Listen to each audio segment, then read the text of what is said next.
The autumn of 1857 settled over Arkansas as like a burial shroud, pressing down on the bottomlands south of Little Rock with a cold that felt less like weather and more like judgment.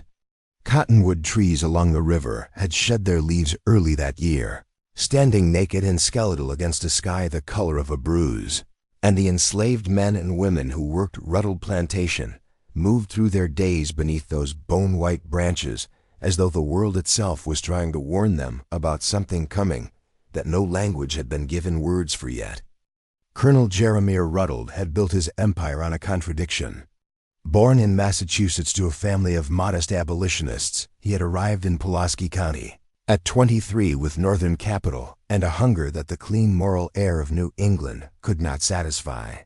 He chose slavery the way other men choose vices, deliberately, knowingly, and with a pleasure he was careful never to name.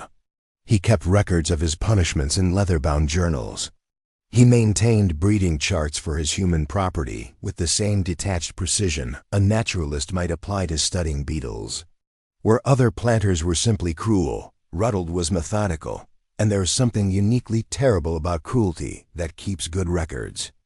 By the time Samson arrived from a bankrupt Louisiana estate in 1854, the plantation held nearly 200 souls across 3,000 acres of the richest cotton soil in the state.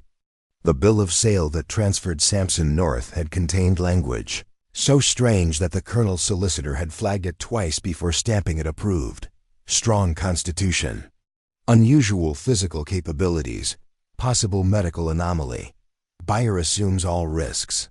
The Frenchman who sold him, a man named Budrow, who operated in the bayou country south of New Orleans, had been visibly relieved to be rid of his property, and had dropped the price significantly when Ruddle's agent pushed back on the unusual disclaimers. Men do not discount their valuables without reason. The agent had noted this, but had not reported it. Samson stood 6 feet 4 inches in an era when most men barely cleared 5.5. But it was not his height that made the other slaves careful around him, nor was it his hands, which bore calluses so dense and ridged they resembled something carved from horn rather than grown from flesh. It was the quality of his attention. He listened to conversations happening in other rooms. He watched the movement of overseers the way a man watches weather. He worked the cotton fields for 16 hours without the stumbling exhaustion that reduced other men to shadows of themselves by mid-afternoon. And if this drew notice, he was clever enough to occasionally feign the kind of fatigue that kept him invisible. Jupiter, the plantation's blacksmith, once watched Samson bend a horseshoe straight with 2 fingers and a slow, almost meditative pressure, then bend it back into shape and hang it on its nail as though nothing had happened. Neither man spoke of it afterward. Some knowledge is too dangerous to carry in your mouth. Late at night, those who passed near Samson's cabin heard sounds they could not classify. Not singing, not prayer, not the low murmured conversations of men sharing grief in the dark. Something else. A precise rhythmic utterance, the same patterns repeated in a voice stripped of emotion, like a man reciting calculations. When morning came, those who looked would find symbols scratched in the earth outside his door, not letters. Not any script from any Bible or notice board or slave pass any of them had ever seen. Something that looked like the notation of a mind working in a language that had no alphabet because it had never needed one. Colonel Ruddle noticed Samson the way a collector notices a specimen that doesn't quite fit the existing taxonomy. His interest was not sympathetic. He had read the phrenology journals, had corresponded with men at northern universities who were producing papers on what they called physical variation among the races, and he saw in Samson something that his scientific vanity could not leave unexplored. He began what he recorded in his journals as strength assessments, sessions in the old carriage house away from the quarters, where Samson was made to lift machinery, bend iron, break hardwood planks with his bare hands, while Ruddle took notes in his precise, slanted script. He timed everything. He measured output. He calculated ratios. He wrote to colleagues in Boston and Philadelphia about his findings, carefully disguising the nature of his subject, and their responses arrived with barely contained excitement and instructions for pushing further. By autumn of 1857, the sessions had become performances. Ruddle had begun inviting guests, wealthy men who came in their fine carriages along the oak-lined drive to watch the demonstration of what their host described as the most remarkable physical specimen in Arkansas's territory. They arrived with brandy on their breath and that particular species of excitement that men feel when they are about to see something that transgresses the normal order of things. Samson stood before them in the torchlight and bent iron and split oak and lifted weights that would have broken other men's spines, and he did all of it with his face arranged into the perfect blankness that slavery requires, the expression of a man who has learned to be absent from his own body.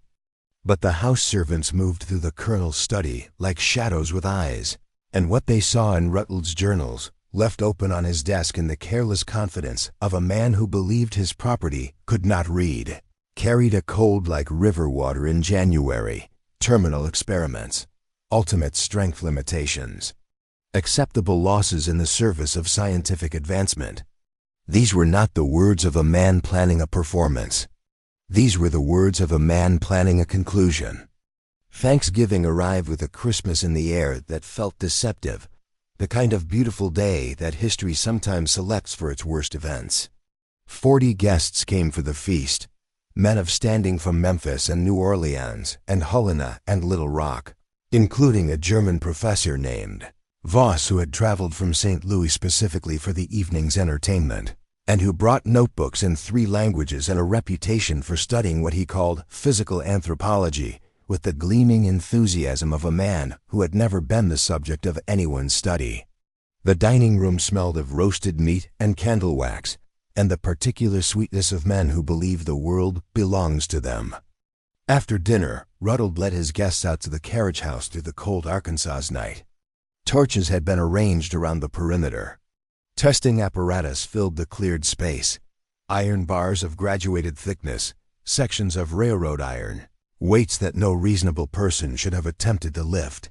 Samson was already inside when they arrived, standing in the torchlight with his back to the door, and when he turned, Judge Cornelius Dillingham of Little Rock, a man who had presided over violent trials without flinching, took a step backward without understanding why. There was something in Samson's posture that evening that was different from every previous performance, an economy so total, a stillness so deliberate, that it communicated preparation the way a drawn bow communicates it, not threat exactly, but the cessation of all pretense. The demonstrations proceeded. Samson lifted what should have been impossible. He bent what should have required machinery. The guests watched with that combination of amazement and discomfort that people feel when confronted with evidence that their assumptions about the world are structurally unsound. Professor Voss wrote furiously. Ruddle watched with the bright eyes of a man approaching a moment he has long anticipated. Then he gestured toward a massive iron flywheel from a cotton gin, hauled into the carriage house that afternoon, weighing somewhere above 400 pounds, and he told Samson to lift it. In the silence that followed, something shifted in the quality of the air itself. Several witnesses would later struggle to describe what they felt in those seconds. A change in atmospheric pressure, a drop in temperature that had nothing to do with weather, the sensation of standing at the edge of a precipice that had been there all along, but had only now become visible. Samson looked at the flywheel. Then he looked at Colonel Ruddle. Then he looked at the circle of watching faces, one by one, with the calm, methodical attention of a man memorizing something, or perhaps releasing his need to remember anything at all. "No, sir," he said quietly. The refusal fell into the room like a stone into still water. In the antebellum South, those 2 words arranged in that sequence constituted something close to an act of metaphysical violence against the established order. Rutledge's face moved through several expressions in rapid succession before settling on a cold fury that his guests had never seen there before, a fury with no heat in it, which is always more frightening than the hot kind.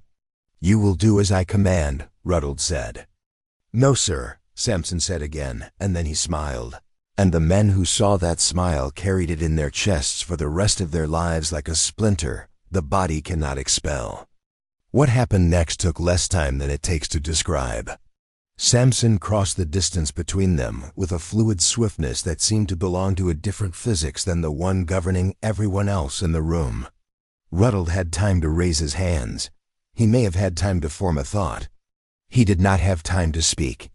The sound his neck made when it broke was described by multiple witnesses, in sworn testimony, in private letters, in the tortured recollections of men who would not sleep cleanly again, as resembling a thick, dry branch snapping in wind. A clean sound, almost domestic. Ruddle dropped. Samson straightened, his hands at his sides, and looked at the circle of men who had gathered to watch a spectacle, and found themselves inside a different one entirely. "I suggest you leave," he said, in the accent of an educated man from somewhere none of them could identify. Now. They left. Prominent citizens of Arkansas abandoned all decorum and shoved each other through the carriage house door and ran for their carriages in the torchlit dark. And within 20 minutes the Ruddle plantation stood nearly empty of its visitors. The house servants stayed in their quarters. The field slaves stayed in their cabins. The body of Colonel Jeremiah Ruddle lay on the carriage house floor in the flickering light of dying torches. By morning, both the body and Samson were gone. What the subsequent investigation uncovered went far deeper than a single killing. Sheriff Breage arrived with deputies and found a crime scene without blood, a flight without footprints, a fugitive without a trail. The slaves, when questioned, gave accounts that were uniform in their uselessness, not from conspiracy exactly, but from the particular exhaustion of people who had survived by knowing precisely how little to say. Jupiter the blacksmith, pressed harder than the others, admitted only that Samson had not been like other men, that his endurance had seemed to operate on a different principle than human endurance, that late at night he had heard the man speaking in a language that sounded like orders being given, not prayers being offered. The investigation expanded outward and backward in time and grew into something monstrous. Hidden compartments in Rutledge's desk yielded correspondence with northern universities and physicians, and a company called Meridian Research Associates in Boston. Letters that spoke of enhancement, protocols and physiological assessments, and acceptable losses with the brisk vocabulary of men conducting business. More disturbing still were receipts for chemical compounds ordered from laboratories in New York and Boston in the months before Samson's arrival, and a contract bearing Samson's own handwriting, which meant Samson had known how to write, had known what was being done to him, had perhaps been consenting to something with a full understanding that his captors had badly underestimated. The documents were sealed by court order within weeks. The house servants who had identified Samson's handwriting were sold to distant states. All official mention of Meridian Research Associates was expunged from public records. Governor Conway ordered the investigation quietly concluded, the reward posters pulled down, the newspapers discouraged from further coverage. What remained was silence, the particular official silence that means something very large is being pressed down very hard. But silence leaks. In the slave quarters of plantations throughout Arkansas and Mississippi and Louisiana, the story moved in whispers through the networks that white society pretended did not exist. The strong man, the one who said no, the one who walked out of the dark and into legend and left nothing behind but handprints pressed so deep into oak beams that they were still visible decades later, still legible as the signature of a man who had decided on a cold November night in a torch-lit carriage house that he was done pretending to be what other men had decided he was. In the years that followed, figures matching Samson's description appeared at the edges of other escapes, other revolts, other moments when enslaved people broke the machinery of their bondage with a precision that suggested organization and intelligence and a knowledge of the enemy's habits that could only come from careful, patient study. Enhanced subjects, as the government's classified files called them, surfaced in holding facilities from Tennessee to Georgia, and the facilities they left behind were not scenes of chaotic violence, but of methodical destruction, chains twisted apart, locks dissolved by force so controlled it left the doors around them intact, research documents burned while building structures stood untouched. Whatever Samson had been made into in the bayou country of Louisiana, whatever the chemical experiments conducted under the cover of agricultural improvement had produced in him, it had not made him a weapon. It had made him something more difficult to categorize and far more difficult to stop. A man who understood precisely what had been done to him and had decided to use everything that had been taken from him as an instrument for taking nothing more from anyone else. The carriage house at Ruddle Plantation slowly collapsed over the following decades, as the plantation itself was abandoned and reclaimed by the Arkansas's wilderness, kudzu and river silt and patient time erasing everything the colonel had built, everything except the handprints. Visitors to the ruins in the years after the Civil War reported finding them still legible in the rotting wood of the old beams, those deep impressions left by hands that had gripped oak the way a drowning man grips a rope, and then, having decided he was done drowning, had let go and walked away into a night that the official record insisted had never happened. What those handprints said, if wood could be made to speak, was not a boast and not a threat.